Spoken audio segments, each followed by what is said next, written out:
এখানে বলেছে আকাশ একটি জিনিস 21% লোকসানে বিক্রি করেছে। যদি সে জিনিসটি 8% কম দামে কিনতো এবং 198 টাকা বেশি দামে বিক্রি করতো, তবে তার 5% লাভ হতো। তাহলে জিনিসটির ক্রয় মূল্য নির্ণয় করুন। তো এই টাইপের অঙ্কগুলো রেলওয়ে বা এসএসসি এক্সামে খুবই কমন। তো একটার প্রসেস ভালোভাবে শিখে নিতে পারলে বাকি অঙ্কগুলোই পারবে। তো এই অঙ্কটা কিন্তু একটু বেশি ক্যালকুলেটিভ, এটা একটু বেশি লেন্দি হবে, বাকি এর থেকে অনেক সহজ সহজ অঙ্ক আসে। তো এই মেথডে করলে অনেক সহজে অঙ্কটা কেটে যাবে।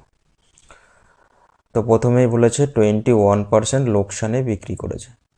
তো তার মানে যদি ক্রয় মূল্য 100 হয়, 21% লোকসান মানে 21 বাদ দাও, তাহলে বিক্রয় কত হবে?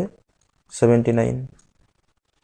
এবার আমরা ধরে নিলাম যে ক্রয় মূল্য 100x টাকা, তাহলে বিক্রয় মূল্য 79x টাকা হবে। এবার পরের লাইনে কি বলেছে, যদি 8% কম দামে কিনতো, মানে কি ক্রয় মূল্য 8% যদি কম হতো, 8% কম হওয়া মানে কি 8x কমে যাওয়া, তাহলে ক্রয় মূল্য হবে 92x। আর বলেছে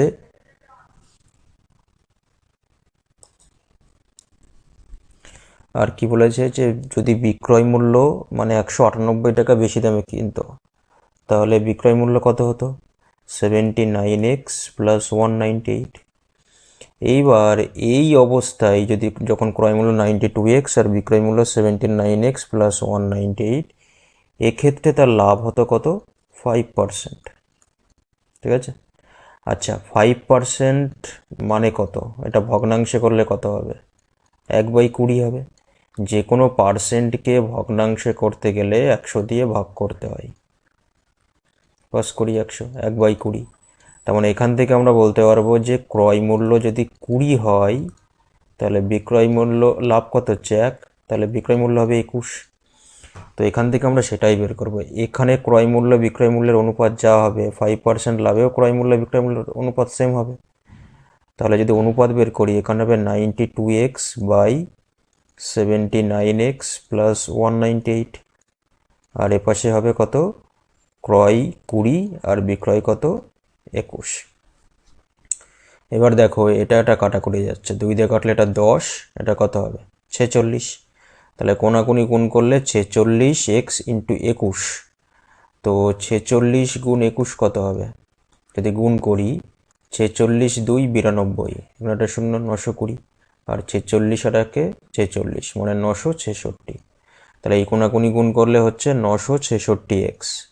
আর এই কোনাকুনি 10 দিয়ে গুণ করলে 79-এর সাথে 790x, একটা শূন্য বসে যাবে, আর 1980। ঠিক আছে। এবার যদি এক্সটা পাশে আনা হয়, 966x minus 790x equal to 1980। তো এর থেকে এটা বিয়োগ করো, বিয়োগ করলে দেখো 176x আসছে। 176x সমান 1980। তাহলে এক্স কত হচ্ছে? 1980 বাই 176। এবার দেখো এটা কাটাকুটি যায়, 11 দিয়ে কাটো, 11 দিয়ে কাটলে এটা 18 হবে।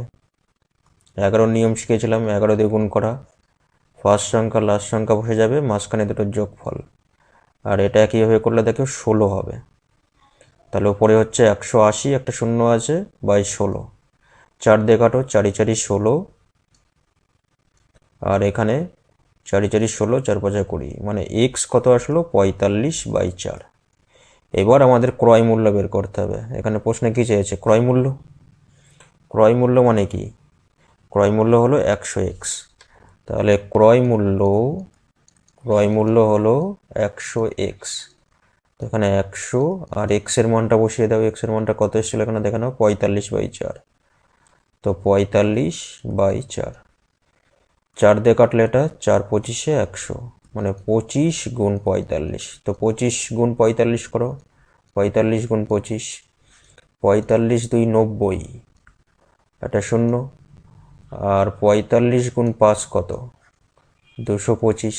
এখানে 225 দাও, যোগ করো, তাহলে 25 9 আর 2 11, কত হচ্ছে? 1125। এটাই হবে আনসার। বোঝা গেল? তো এই টাইপের অঙ্ক দেখবে অনেক পাবে। এই একটা মেথড খুব ভালো করে শিখে রাখো, এই টাইপের অঙ্ক কখনো আটকাবে না এসএসসি রেলওয়েতে। তো ভিডিওটা ভালো লাগলে অবশ্যই লাইক অ্যান্ড শেয়ার করবে। আর এরকম আরও ভিডিও পেতে গেলে, আরও কঠিন কঠিন অঙ্কের সলিউশন পেতে গেলে চ্যানেলটাকে সাবস্ক্রাইব করে রাখো। হ্যাঁ।